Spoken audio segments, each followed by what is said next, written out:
모두 가족 여러분, 오늘은 수요일입니다. 사소한 선택으로 예상하지 못한 큰 어려움을 겪는 일이 종종 있어요. 이럴 때 큰 자책을 하거나 아니면 남을 원망하면서 삶이 무너져 내리기도 하죠. 이럴 때 어떻게 해야 할까요? 그 답이 바로 오늘 본문에 있어요. 그래서 오늘 묵상을 잘 들어보시면 감당하기 어려운 일로 삶이 무너질 때 어떻게 해야 하는지를 아실 수 있을 거예요. 그러면 오늘도 묵상에 잘 참여해 주시고요. 꼭 댓글로 무엇을 느꼈는지를 나눠주세요. 그리고 이 묵상을 나눴으면 하는 사람에게 공유해 주시고요. 오늘도 좋아요와 구독 잊지 말아주세요. 아셨죠? 그러면 오늘 본문인 역대하 10장 듣고 올게요. 제10장. 르호보암이 세겜으로 갔으니 이는 온 이스라엘이 그를 왕으로 삼고자 하여 세겜에 이르렀습니다. 느밧의 아들 여로보암이 전에 솔로몬 왕의 낯을 피하여 애굽으로 도망하여 있었더니 이 일을 듣고 여로보암이 애굽에서부터 돌아오매 무리가 사람을 보내어 그를 불렀더라. 여로보암과 온 이스라엘이 와서 르호보암에게 말하여 이르되, 왕의 아버지께서 우리의 멍에를 무겁게 하였으나 왕은 이제 왕의 아버지께서 우리에게 시킨 고역과 매운 무거운 멍에를 가볍게 하소서. 그리하시면 우리가 왕을 섬기겠나이다. 르호보암이 그들에게 대답하되, 3일 후에 다시 내게로 오라. 백성이 가니라. 르호보암 왕이 그의 아버지 솔로몬의 생전에 그 앞에 모셨던 원로들과 의논하여 이르되, 너희는 이 백성에게 어떻게 대답하도록 권고하겠느냐 하니 그들이 대답하여 이르되, 왕이 만일 이 백성을 후대하여 기쁘게 하고 선한 말을 하시면 그들이 영원히 왕의 종이 되리이다. 하나 왕은 원로들이 가르치는 것을 버리고 그 앞에 모시고 있는 자기와 함께 자라난 젊은 신하들과 의논하여 이르되, 너희는 이 백성에게 어떻게 대답하도록 권고하겠느냐. 백성이 내게 말하기를 왕의 아버지께서 우리에게 매운 멍에를 가볍게 하라 하였느니라. 함께 자라난 젊은 신하들이 왕께 말하여 이르되, 이 백성들이 왕께 아뢰기를 왕의 아버지께서 우리의 멍에를 무겁게 하였으나 왕은 우리를 위하여 가볍게 하라 하였은즉 왕은 대답하시기를 내 새끼 손가락이 내 아버지의 허리보다 굵으니 내 아버지가 너희에게 무거운 멍에를 매게 하였으나 이제 나는 너희의 멍에를 더욱 무겁게 할지라. 내 아버지는 가죽 채찍으로 너희를 치셨으나 나는 전갈 채찍으로 하리라 하소서. 3일 만에 여로보암과 모든 백성이 르호보암에게 나왔으니 이는 왕이 명령하여 이르기를 3일 만에 내게로 다시 오라 하였습니다. 왕이 포악한 말로 대답할세 르호보암이 원로들의 가르침을 버리고 젊은 신하들의 가르침을 따라 그들에게 말하여 이르되, 내 아버지는 너희의 멍에를 무겁게 하였으나 나는 더 무겁게 할지라.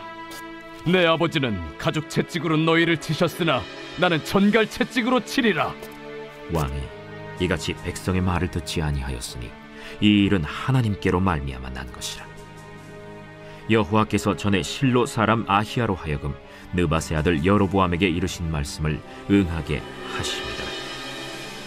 온 이스라엘은 왕이 자기들의 말을 듣지 아니함을 보고 왕에게 대답하여 이르되, 우리가 다윗과 무슨 관계가 있느냐? 이세 아들에게서 받을 유산이 없도다. 이스라엘아, 각각 너희의 장막으로 돌아가라. 다윗이여, 이제 너는 내 집이나 돌보라. 하고 온 이스라엘이 그들의 장막으로 돌아가니라. 그러나 유다 성읍들에 사는 이스라엘 자손들에게는 르호보암이 그들의 왕이 되었더라. 르호보암 왕이 역군의 감독 하도람을 보냈더니 이스라엘 자손이 저를 돌로 쳐 죽인지라. 르호보암 왕이 급히 수레에 올라 예루살렘으로 도망하였더라. 이에 이스라엘이 다윗의 집을 배반하여 오늘날까지 이르니라. 솔로몬이 죽고 그의 아들 르호보암이 왕이 됐습니다. 이 소식을 솔로몬을 피해서 망명을 갔던 여로보암이 들었습니다. 그래서 여로보암은 이스라엘 지파별 대표들을 이끌고 르호보암 왕에게 찾아갔습니다. 그리고 르호보암에게 솔로몬이 부과한 고역을 가볍게 해달라고 간구했습니다. 그러면 왕을 이스라엘의 왕으로 섬기겠다고 약속했습니다. 그러자 르호보암은 먼저 솔로몬과 함께 국정을 운영했던 원로 정치인들에게 어떻게 해야 하는지를 물었습니다. 그러자 원로 정치인들은 여로보암의 간청을 들어줘야 한다고 조언했습니다. 그러자 르호보암은 자기와 함께 자란 젊은 정치인들에게도 물었습니다. 그러나 젊은 정치인들은 더 강력한 고역으로 왕의 위엄을 세워야 한다고 조언했습니다. 그렇게 르호보암은 두 개의 상반된 의견 중 젊은 정치인들의 말을 따랐습니다. 그 결과 온 이스라엘 사람들이 반발했습니다. 그리고 하나님의 예언대로 이스라엘 10지파가 여로보암을 왕으로 세우며 북이스라엘을 만들었습니다. 르호보암은 한 번의 그릇된 선택으로 돌이킬 수 없는 일을 저질렀습니다. 만약 원로 정치인들의 말을 따랐다면 이스라엘이 남북으로 쪼개지는 일이 없었을 겁니다. 아마도 르호보암은 이 선택을 두고두고 후회했을 겁니다. 그러나 성경은 분명히 이 결과를 솔로몬에게 내린 벌의 성취라고 말했습니다. 솔로몬은 하나님과의 약속을 떠나서 말년에 우상 숭배를 행했습니다.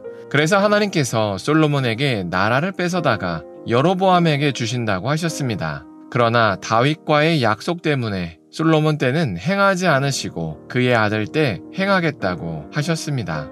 그래서 솔로몬의 아들인 르호보암 때 오늘 본문의 사건이 발생했습니다. 이처럼 모든 일은 좋은 일이든 나쁜 일이든 모두 하나님의 뜻 가운데 이루어집니다.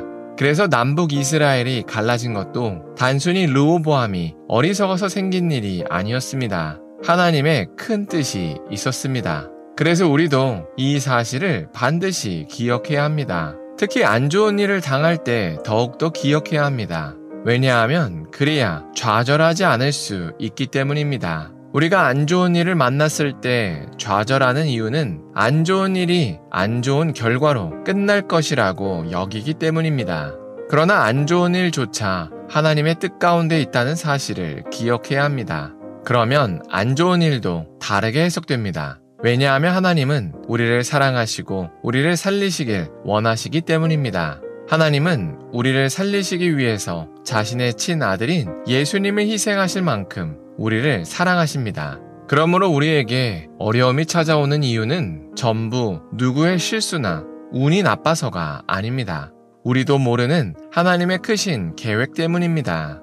그래서 우리가 오늘 하루를 살 때 이해되지 않는 어려움 가운데 좌절하지 않았으면 좋겠습니다. 그래서 우리가 전부 이해할 수 없으나 우리를 위한 하나님의 크신 계획을 바라봤으면 좋겠습니다. 기도하겠습니다. 사랑의 하나님, 르호보암이 잘하려고 했지만 결국 이스라엘이 쪼개진 것을 나눴습니다. 이처럼 좋은 일이든 나쁜 일이든 결국에는 하나님의 뜻대로 이루어지는 것을 고백합니다. 그래서 우리도 이 사실을 바라보며 이해되지 않는 어려움에서 좌절하지 않을 수 있게 하여 주시옵소서. 그래서 어려운 상황 가운데 하나님의 크신 계획이 있다는 사실을 바라볼 수 있게 하여 주시옵소서. 예수님의 이름으로 기도합니다. 아멘.